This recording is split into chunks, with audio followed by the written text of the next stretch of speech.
한번 따라 하실까요? 십자가의 길, 순종의 길. 십자가의 길, 순종의 길. 자, 오늘은 고난주간 특별 저녁 기도의 세 번째 날입니다. 앞으로 2번 남았는데요. 고난주간 특별 저녁 기도의 전체 주제가 십자가의 길입니다. 십자가의 길은 예수님께서 십자가를 지고 골고다 언덕까지 가셔서 죽임을 당하였던 그 비아돌로사의 길, 특별히 고난주간 한 주간의 길을 의미하는 것이 아니라 우리를 구원하기 위하여 이 땅에 오셨던 그 예수님의 전생애의 길, 그 길을 그리스도의 길, 십자가의 길이라고 할 수 있습니다. 그분이 걸어가셨던 길이 어떤 길이냐? 우리가 예수 닮기 원하고 우리도 예수님이 걸어가신 그 길을 따라 걷는 자들이라고 한다면 그 예수님이 걸어가신 그 길에는 많은 것이 있겠지만 굵직굵직하게 예수 그리스도의 십자가의 길을 대표하는 5가지 깃발이 꽂혀 있다. 제가 여러분에게 계속해서 말씀드렸습니다. 그 깃발 5개를 이번 고난주간에 저녁마다 묵상해보며 달려가는 것입니다. 첫 번째 깃발이 무엇이었느냐면 바로 겸손이었습니다. 그래서 십자가의 길은 무슨 길이었느냐 하면 겸손의 길이었습니다. 어제는 2번째 깃발이 순종이었습니다. 예수 그리스도께서 걸어가신 십자가의 길은 겸손의 길일 뿐만 아니라 섬김의 길이었습니다. 오늘이 3번째 주제인 순종에 대한 이야기입니다.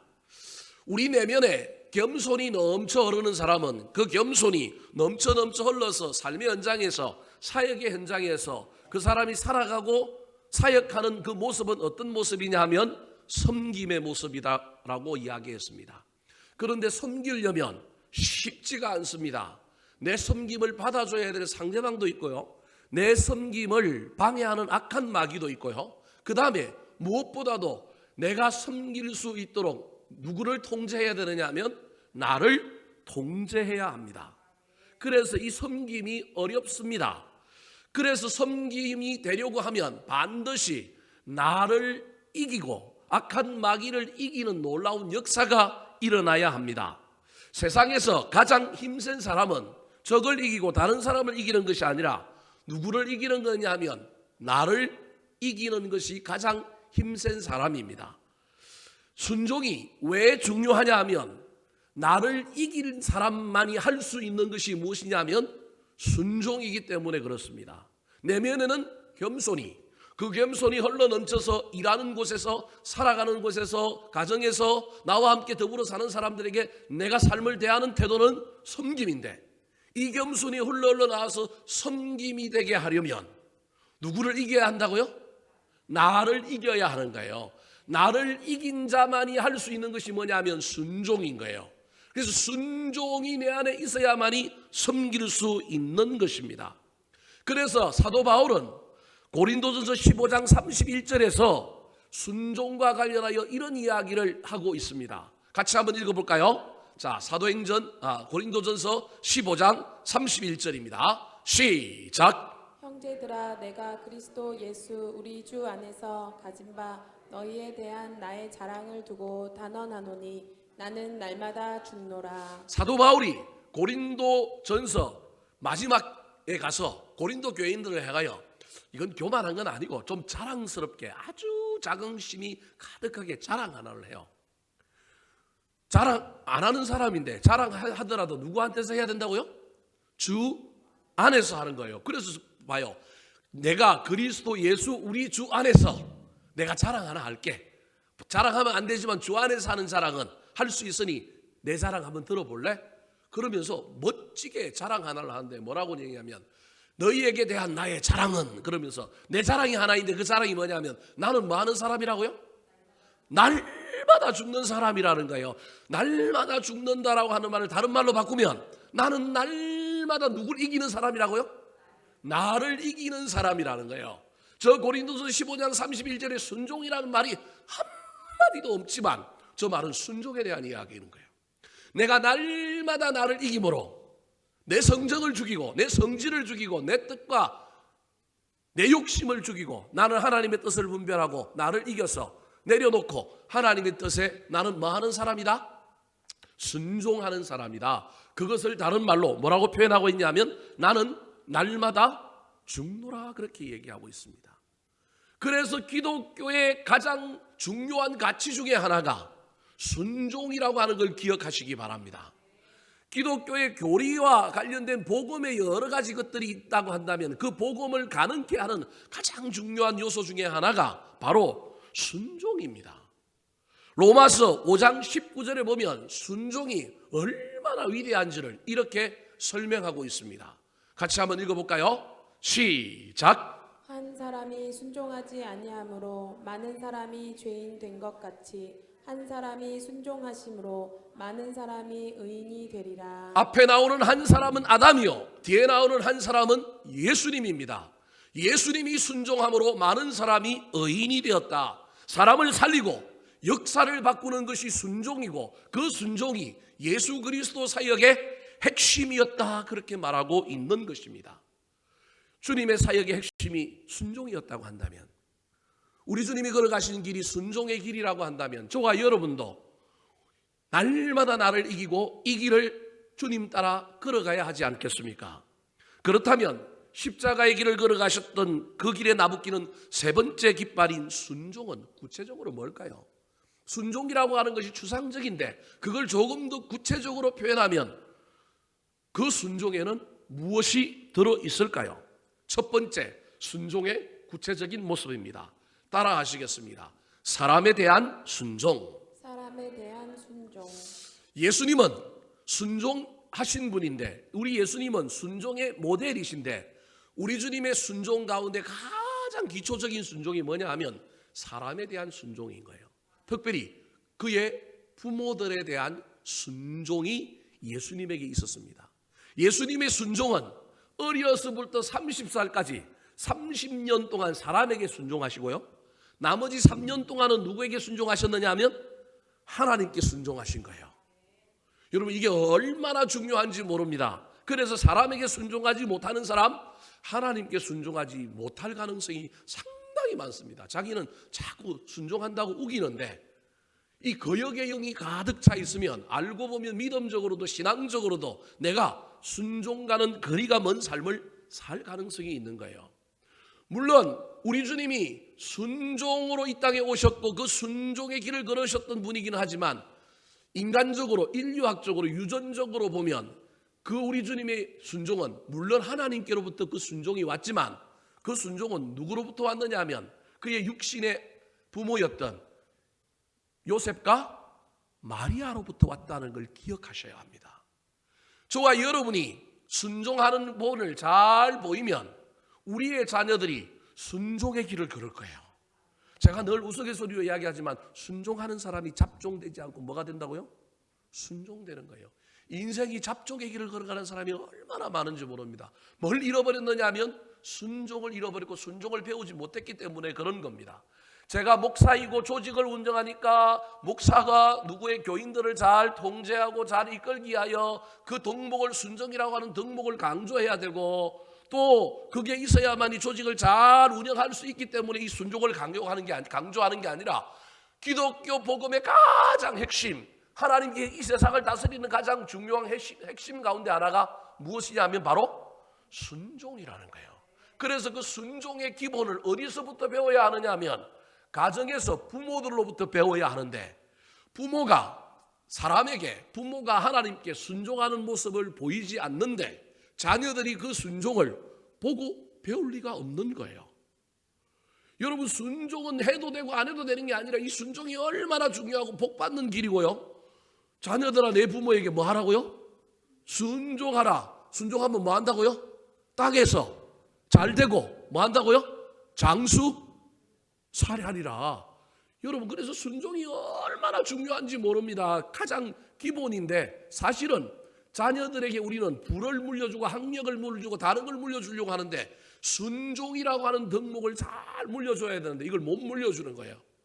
왜 못 물려주느냐 하면 요셉과 마리아처럼 순종하는 본을 보여야만이, 그 요셉과 마리아 밑에서 육신의 아들로 자랐던 우리 예수님이 30년 동안 부모에게 순종, 나머지 공생의 사역은 하나님께 순종하는 놀라운 삶을 살았다라는 겁니다. 예수님의 공생의 30년 가정생활 가운데 순종했다라는 걸 보여주고 있는 구체적인 내용이 누가복음 2장에 나옵니다. 자, 누가복음 2장 50절 51절 말씀 같이 한번 읽어볼까요? 시작. 그 부모가 그가 하신 말씀을 깨닫지 못하더라. 예수께서 함께 내려가사 나사렛에 이르러 순종하여 받드시더라. 그 어머니는 이 모든 말을 마음에 두니라. 나사렛에 이르러 순종하여 뭐 하시더라? 받드시더라. 순종도 나오고 받드시더라라는 말도 나오는 거예요. 순종 이꼴 뭐 하는 거라고요? 받드는 거예요. 여러분 잘 기억하시기 바랍니다. 순종 이꼴 받드는 거라는 거예요. 저 50절의 내용이 뭐냐 하면 예수님의 성인식을 위하여 나사렛에서 성전에 올라갔다가 나중에 12살 된 아들 예수님을 그 부모들이 잊어버려요.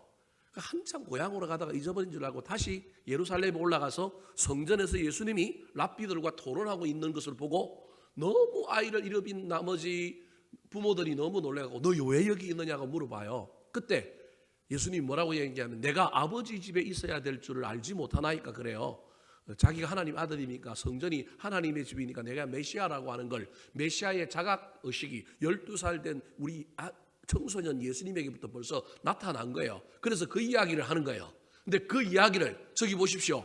그 부모가 그가 하신 말씀을 뭐 하지 못하더라고요? 깨닫지 못했어요.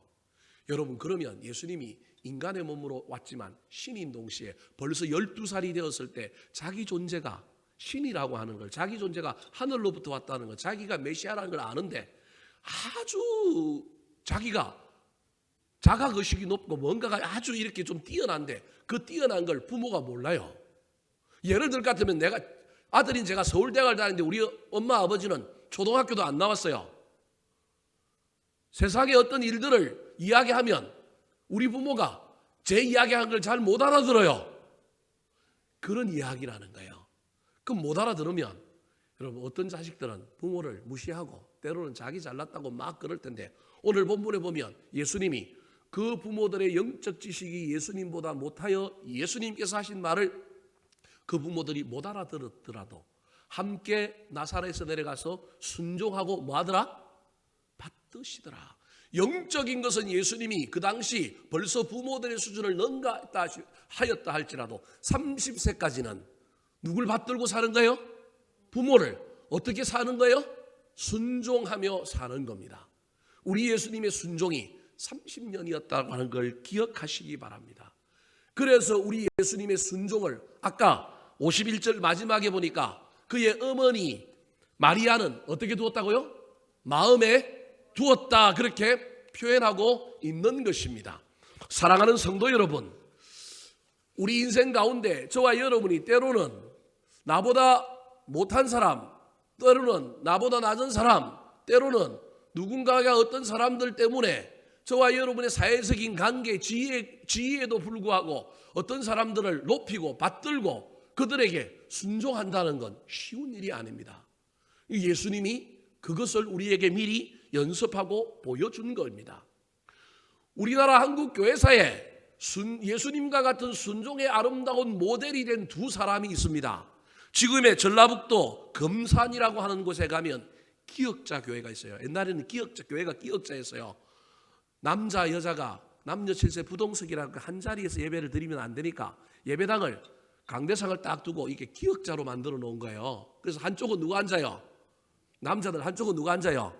여자들이 앉아요. 근데 죄송한 이야기지만 그 시대는 장유유서 시대다 보니까 남자들 중에는 장로들이 제일 앞에 앉고 여자들은 나이 많은 권사님들, 할머니 권사님들 제일 앞에 앉아요. 그래서 제일 앞에 앉는 사람들은 서로 조금 보여. 무슨 말씀인지 이해되시죠? 예, 죄송한 표현이지만 나이 든 사람들끼리는 조금 보이지만 밑으로 내려가면 보여요, 안 보여요? 안 보이는 교회, 그 교회가 금산에 있는 금산교회라고 하는 곳입니다. 근데 그곳에 놀라운 이 순종의 모델을 보인 두 사람의 이야기가 우리 한국 교회에 존재합니다. 그 두 사람의 이름이 누구냐 하면 조득삼과 이자익이라고 하는 사람입니다. 조득삼은 그 금산 지역의 아주 부자였습니다. 이 사람이 46살이었고 이자익이라고 하는 사람이 몇 살이었냐면 26살. 그러니까 15살 차이가 나는 사람인데 조득삼은 부자고 이 부잣집 밑에서 종으로 특별히 마부의 일을 했던 사람이 누구냐 하면 이자익이라고 하는 사람입니다. 여기가 전라도 땅인데 이자익은 어디 사람이냐면 경상도 마산 사람인데 먹고 살 일이 없고 힘들다 보니까 이 평원 지역에 있는 이 금산까지 와가지고 종살이를 하면서 이 조덕삼의 집에서 마부 역할을 하는 거예요. 그런데 이 조덕삼이 먼저 예수를 믿고 자기 종도 야 너도 나랑 따라가서 교회 가서 예수 믿자 그래서 둘이 다 예수를 믿었어요. 그게 1904년이에요. 둘이 예수를 믿다가 1년 지나고 난 다음에 1905년에 뭘 받느냐 하면 둘이 다 똑같이 세례를 받는 거예요. 주인도 세례를 받고 종도 세례를 받아요. 그리고 나서 둘이 집에 오면 종이지만 둘이 열심히 한 성도로 교회 안에서 신앙생활을 하다가 2년 후인 1907년에 그 교회에 장로 선교를 하는데 종인데 신앙생활 한 지 3년 만에 신앙생활을 얼마나 열심히 했는지 장로 선거를 하는데 이 둘 다 후보가 올라간 거예요. 그런데 주인인 조덕삼 나이가 15살 많은 조덕삼은 떨어지고 종인 누가 붙었느냐 하면 마부였던 이자익이라고 하는 사람이 장로에 선출이 된 거예요. 이 교회는 조덕삼이 물질을 대고 교회를 세우고 헌금을 많이 해서 운영되는 교회예요. 여러분 오늘날 같으면 조덕삼이가 성질이 나면 어떻게 하겠어요? 자기 장로 안 됐으니까 딴 데 가서 교회 새로 세우면 되죠. 그런데 이 조덕삼이 얼마나 멋진 사람이냐면 그 적시로 그 선거를 인정하고 이자익을 장로로 높이는 거예요. 재미난 건 집에 가면 이자익이 종인데 장로, 조덕삼이 집사, 교회 가면 집에 가면 이자익은 종, 조덕삼은 뭐예요? 주인. 엄청나게 재미있는 거예요, 여러분. 이 말도 안 되는 건데 교회 가면 조덕삼이 꼬리를 바짝 낮추고 자기가 주인이고 이자익이가 종임에도 불구하고 이자익을 엄청나게 높이고 이자익 앞에서는 말에 토를 달지 않고 이자익이 시키는 일이면 장로기 때문에 그냥 따르고 순종한 거예요. 여러분 한 교회에 이런 일이 있다면 이런 모습을 본다면 교회가 평안할까요? 안 평안할까요? 안 평안한 게 아니고 평안하지. 이건 모범 중에 모범이잖아요. 누가 찍소리를 하겠어요? 조덕삼이가 이자익을 그렇게 잘 섬기는데 그 모습 보는 순간에 교회 안에 불만이 있을 수가 없는 거예요. 누군가가 옆에서 보고 있다가 조덕삼한테 와갖고 막 옆구리를 찌르면서 종놈이 장로 돼갖고 저 뻐긴다고. 그러면 조덕삼이 뭐라니? 그런 소리 하지 말라고. 누가 세웠다고? 하나님이 세웠다고. 천벌을 받는다고 그런 소리 하면 이래버리니 교회 안에 더 이상 뭐가 없어요? 분란이 없는 거예요. 여러분 이자익도 중요한 사람이지만 이 조덕삼이 얼마나 멋진 사람인 걸 제가 지금 여러분에게 설명하는 거예요. 저와 여러분이 하나님께는 순종 잘한다고 말하는데 우리 예수 믿는 사람들이 얼마나 까칠하고 얼마나 까다로운지 사람에게 순종을 잘 못한다니까요. 여러분 대한민국에서 제일 사람에게 순종 못하는 사람, 조직에 잘 순종 못하는 사람들의 대표적인 사람, 물론 대다수의 그리스도인은 아니지만 까칠한 사람들만 모아놓고 보면 예수 안 믿는 까칠한 사람, 예수 믿는 까칠한 사람 둘이 싸움 붙이면 누가 이긴다고요? 예수 믿는 까칠한 사람을 이길 재간이 없어. 무슨 말씀이 이해되시죠? 넘버원이 1등이에요. 순종할 줄을 모른다니까.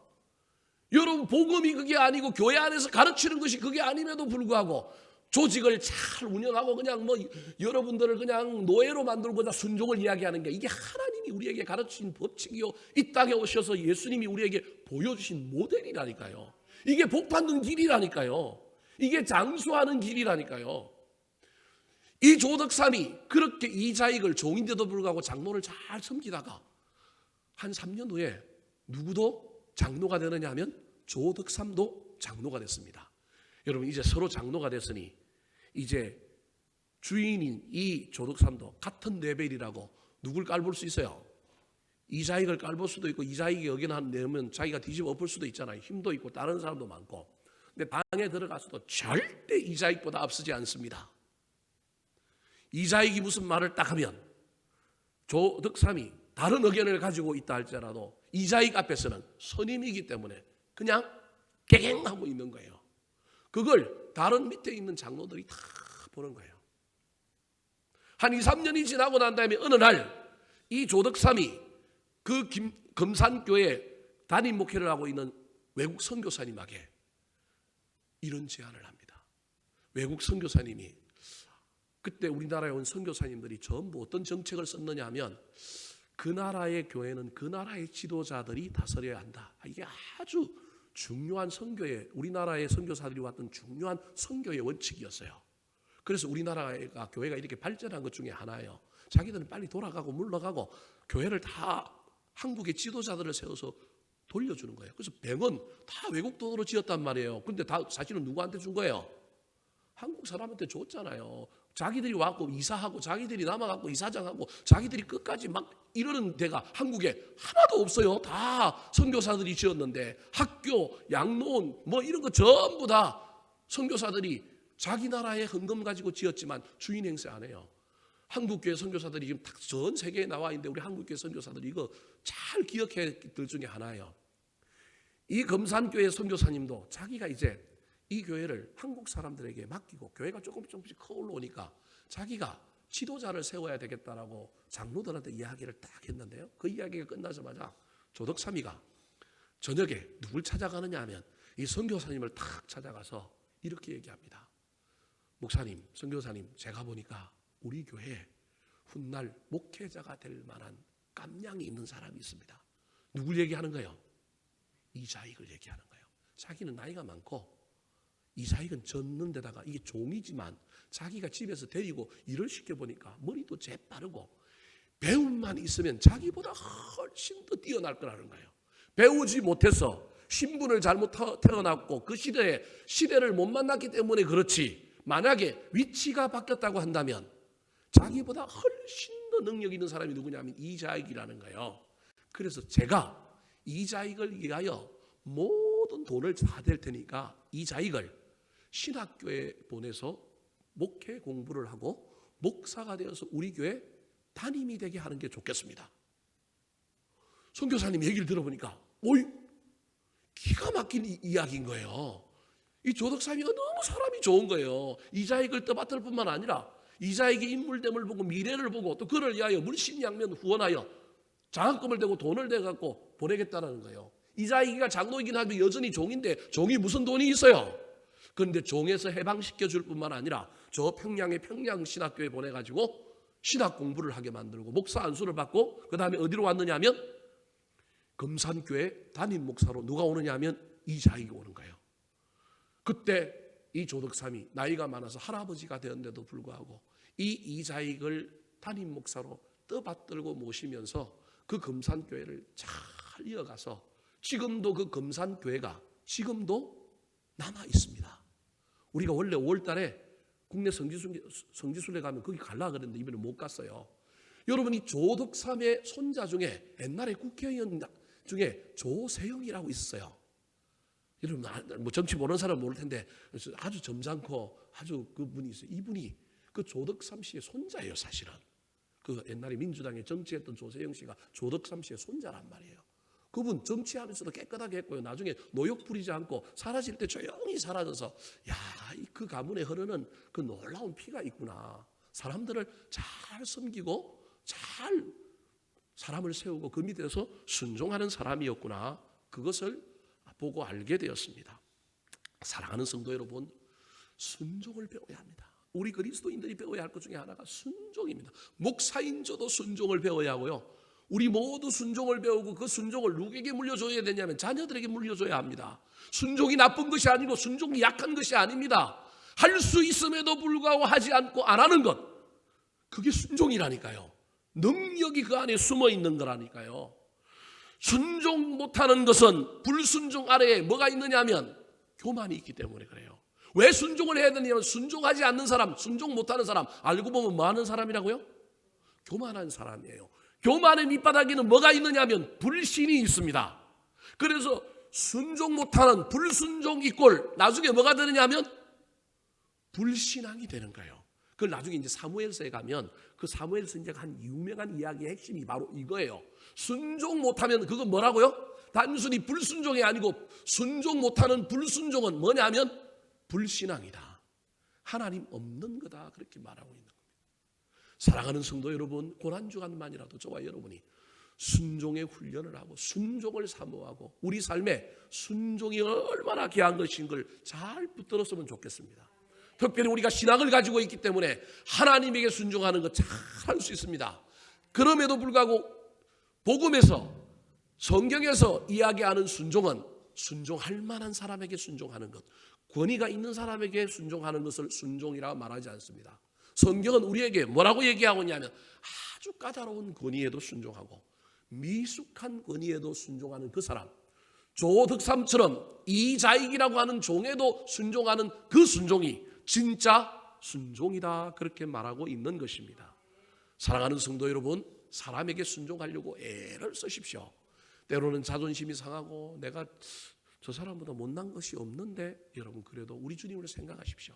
우리 주님 못난 것이 없고 뛰어나신 분임에도 불구하고 순종하셨다는 걸 사실을 잘 기억하여 저와 여러분도 순종의 사람으로 하나님께서 높여주시고 하나님께서 잘되게 해주시는 놀라운 복을 누리게 되기를 예수님의 이름으로 축원합니다.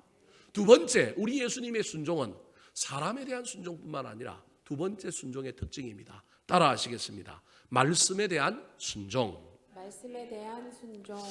신구약 성경을 통틀어 순종에 대하여 가장 중요한 구절이 사무엘상 15장 22절에 나오는 사무엘 선지자와 사울 사이에 있었던 이야기에 나오는 내용입니다. 같이 한번 읽어볼까요?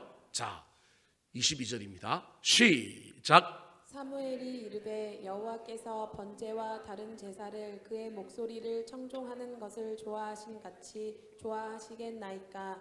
순종이 제사보다 낫고 드는 것이 순양의 기름보다 나으니. 그럼 저기 보십시오. 순종이 제사보다 낫다. 우리가 얼마나 잘 알고 있는 말씀이 모릅니다. 제사가 예배인데 예배보다 뭐가 지금 낫다고 얘기하고 있냐면 순종이 낫다라는 거예요. 저건 여러분 순종이 액면제대로 제사보다 낫다는 얘기가 아니라 제사, 예배가 제일 중요한데 그 예배가 예배되게 하려면 그 예배 안에 뭐가 들어있는 예배여야 되느냐 하면 순종이 들어있는 예배여야 된다는 거예요.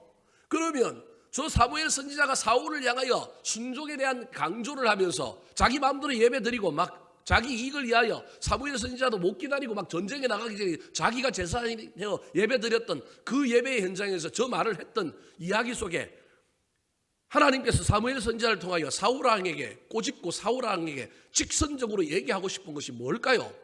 그 뭐가 순종일까요? 순종에 대한 해답이 저 22절에 이미 다 나와 있어요. 그의 목소리를 청종하는 것을 누가 좋아한다고요? 하나님이 좋아한다라는 거예요. 그럼 하나님이 좋아하는 순종은 하나님이 좋아하는 순종의 가장 액기스, 가장 그냥 직설적인 건 하나님의 목소리를 청종하는 거라는 거예요. 그래서 22절에 보면 듣는 것이라는 말이 나오잖아요. 순종이 제사보다 낫고 듣는 것이 수양의 기름보다 낫다라는 말은 반복이라면 히브리 문학의 반복이라는 거예요. 그래서 순종의 다른 말이 듣는 거예요. 뭘 듣는 거예요 그러면? 말씀을 듣는 거예요. 말씀을 듣는 건 그냥 단순히 히어링, 귀로 듣는 것이 아니라 말씀대로 사는 거라니까요. 말씀을 붙들고 사는 것. 다르게 이야기하면 말씀에 순종하는 것. 여러분 이걸 누가 제일 좋아하느냐 하면 우리 하나님이 좋아하는 거예요. 사람에게도 순종해야 되지만 누구에게도 순종해야 되냐면 말씀에 순종해야 되는 거예요. 말씀이 그러하다면 그 말씀을 믿고 그 말씀대로 살아보는 거예요. 손해가 돼도 힘이 들어도 살아보는 거예요.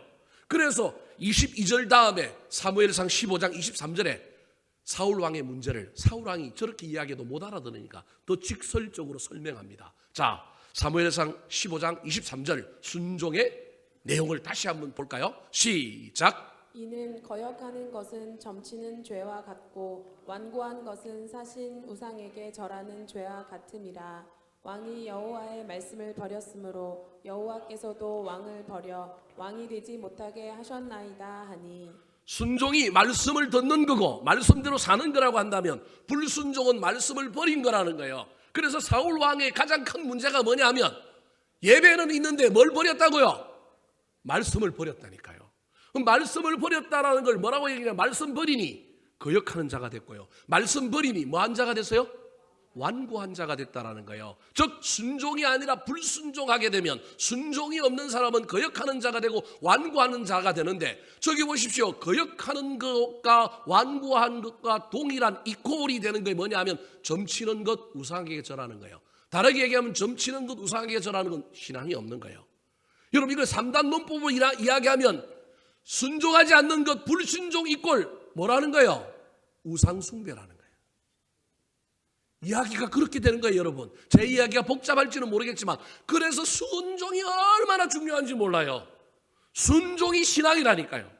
순종이 신앙의 핵심이라는 겁니다.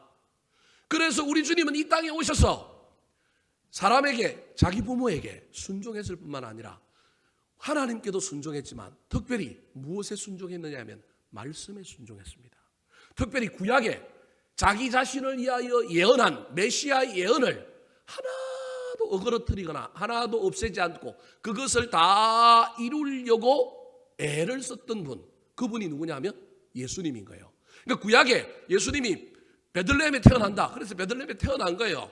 예수님이 구약에 막 저 갈릴리 지역 아주 벌어진 땅에 가서 산다. 그래서 거기서 가서 산 거예요. 무슨 말씀 이해되십니까? 구약에 예수님께서 메시아로 오셨는데 뭐 타고 예루살렘에 입성한다고요? 그래서 제자들을 보내고, 야, 저 건너편에 가고 뭐 끌어와라? 나귀 새끼 끌어오라는 거예요. 말 타고 갈 수 있는데도 여러분 어느 거 하나 소홀히 할 수 있잖아요. 내가 십자가만 지고 메시아로서 구원 사역만 하면 되지. 뭐 구약에 예언되었던 거, 그 나를 향하여 예언된 걸 내가 어떻게 다 지켜? 지킬 필요도 없지. 근데 그게 아니라는 거예요. 우리 주님은 말씀에 순종하여 구약에 자기를 위하여 예언했던 그 모든 것을 다 지킨 거예요. 예를 들어 같으면 이런 것도 있습니다. 메시아는 이 땅에 오셨는데 누구 무덤에 장사 진다고 구약에 예언되었느냐 하면 부자의 무덤에 장사 지는다고 되어 있어요. 그래서 누가 나타나요? 아리마대 사람 요셉이 예수님 죽고 난 다음에 시체 달라 그래가지고 누구 무덤에 예수님을 장사해요? 부자들 무덤에 장사하는 거예요. 메시아가 이 땅에 오면 죽을 텐데, 죽을 때 그 당시 로마 사람들이 십자가 행을 처형할 때 죽었는지 안 죽었는지를 알게 하여 꼭 두 가지를 하는데, 하나는 뭐냐 하면 옆구리에 창을 찔러가지고 물과 피를 다 쏟아내게 만들고, 그럼에도 불구하고 명이 살아있을까 봐 여러분 뭘 꺾어요? 무릎을 꺾어요. 무릎을 꺾을 때 조금이라도 반응이 있거나 그러면 이게 뭐가 붙어 있는 거예요? 생명이 붙어 있는 거예요. 근데 구약에 메시아는 다른 죄인들과 달리 죽을 때 뭘 꺾이지 않는다고요? 무릎을 꺾이지 않는데요. 그래서 로마 군병이 확인 사살을 해야 되는데 안 해. 창을 가지고 옆구리에 탁 찔러보니까 물과 피가 쏟아지는데 됐다 많이 쏟아졌거든요. 그럼 이 정도면 죽었어. 그러고 확인 사살 하기 위하여 뭘 해야 되느냐, 무릎을 꺾어야 된다. 안 꺾었단 말이에요. 이런 것조차도 구약에 예언된 메시아에 대한 예언을 이루기 위한 것이라는 거예요. 여러분 잘 기억하셔야 됩니다. 예수님께서 이 땅에 오셔서 행하신 순종, 부모에게 대하여 사람에게 대하여 순종했을 뿐만 아니라 우리 예수님의 순종의 가장 큰 핵심이 뭐냐 하면 말씀에 대한 순종이었습니다. 이것은 오늘을 살아가는 저와 여러분이 사람에 대해서도 순종하고 하나님에 대해서도 순종해야 되지만, 저와 여러분이 나에게 주신 하나님의 말씀을 붙들고 나에게 은혜를 주셨던 레바의 말씀을 붙들고 그 말씀대로 살아보려고, 그 말씀이 되게 하려고 그 말씀에 순종하는 삶을 사는 것이 예수 그리스도의 길을 따라가는 길이라는 거예요. 나에게 주신 말씀, 하나님의 말씀을 허탄하게 여기지 말고 우리 주님이 그 작은 말씀이라도, 그 디테일이라도 이루기 위하여 이 땅에서 그 모든 것을 행하셨던 것처럼 저와 여러분도 사람에게 순종할 뿐만 아니라 말씀에 순종하는 온전한 순종의 신앙생활을 하게 되기를 예수님의 이름으로 축원합니다. 마지막으로 우리 예수님이 걸어가셨던 순종의 길, 그 순종의 구체적인 내용은 무엇일까요? 첫 번째가 사람에 대한 순종이었습니다. 두 번째가 말씀에 대한 순종이었습니다. 마지막 세 번째입니다. 따라 하시겠습니다. 사명에 대한 순종. 사명에 대한 순종. 이건 이미 지난 주일날 설교를 다 한 내용입니다. 사명에 대한 순종, 즉 하나님의 뜻을 분별하고 그 뜻과 사명에 순종하셨던 분이 누구냐면 예수님입니다. 이미 그 뜻을 알고 있었지만 고난이 워낙 힘드니 그 고난의 잔을 잠시 물리쳐 달라고 겟셋마네 동산에서 이 잔을 내게서 멀리하게 해달라고 기도했지만, 기도하는 가운데 자기 사명이 무엇인지를 깨닫고 하나님의 뜻을 깨닫고 내 원대로 마시고 누구 원대로 하라고요?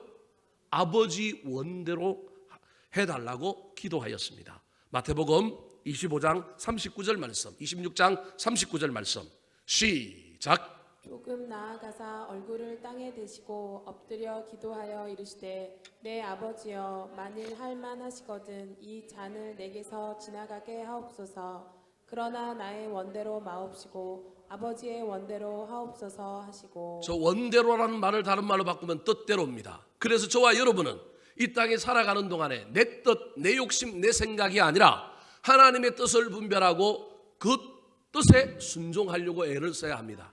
근데 하나님의 뜻은 다른 것이 아니라 우리에게 주신 뭐냐면 사명이라는 걸 잊어버리지 않으면 됩니다.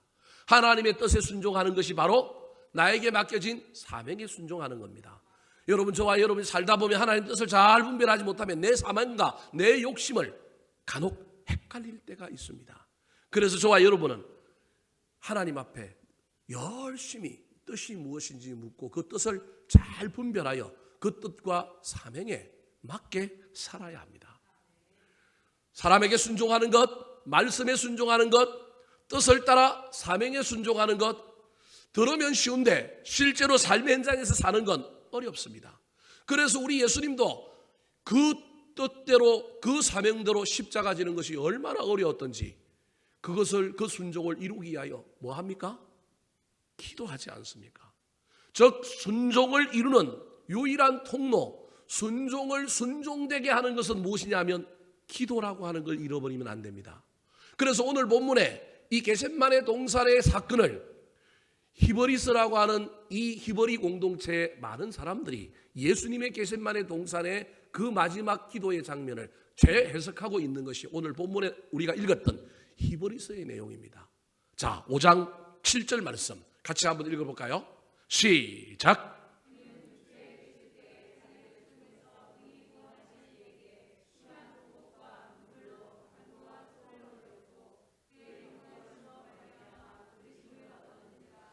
심한 통곡과 눈물로 간구와 소원을 올렸다.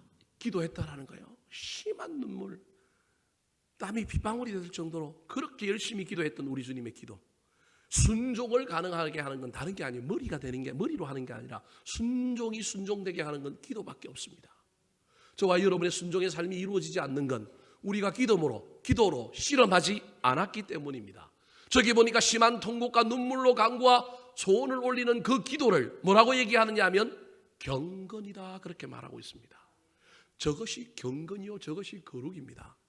우리의 순종이 거룩한 순종이 되기 위해서는 반드시 무엇을 통과해야 되느냐 하면 나를 날마다 이길 수 있는 기도를 통과해야 합니다. 그 기도를 통과할 때 우리의 순종이 온전한 순종이 되고 그 순종은 마침내 하늘로부터 놀라운 인정과 복을 받게 되는 겁니다. 특별히 우리의 순종이 온전한 순종이 되기 위하여 기도를 통과해야 되는데 기도만 통과하는 것이 아니라 무엇을 통과해야 되느냐 하면 고난도 통과해야 됩니다. 진짜 순종은 무엇을 통하여 배워야 하느냐 하면 고난을 통하여 배워야 하고요. 고난의 때에 순종하는 것이 최고의 순종입니다. 자, 8절 9절 말씀, 오늘 보면 8절 9절 말씀 같이 한번 읽어볼까요? 시작. 그가 아들이시면서도 받으신 고난으로 순종함을 배워서 온전하게 되셨은즉 자기에게 순종하는 모든 자에게 영원한 구원의 근원이 되시고. 고난 중에서 순종을 배웠다라는 거예요. 고난을 통하여 순종을 배웠다라는 거예요. 다르게 말하면 최고의 순종은 고난의 때 순종하는 거예요. 평상 때 하는 순종도 귀하지만 진짜 순종은 고난의 때 하는 거예요. 힘들 때 순종하는 거예요. 어려울 때 순종하는 거예요. 그때 그 순종을 9절에서는 뭐라고 얘기하냐면 온전하게 되었다. 하나님이 그때 한 우리의 순종을 온전하다 그러는 거예요. 그래서 우리 예수님을 그 고난의 때에 순종함으로 말미암아 온전하다고 할 뿐만 아니라 예수님을 그때 한 순종을 가지고 자기에게 순종하는 모든 자에게 영원한 구원의 뭐가 되었다? 근원이 되었다. 그렇게 표현하고 있는 겁니다. 여러분, 저와 여러분이 어려울 때, 힘들 때, 고난 가운데 순종함으로 우리의 순종이 우리 자녀들의 구원의 근원이 될 수만 있다면 여러분 해볼 만하지 않습니까?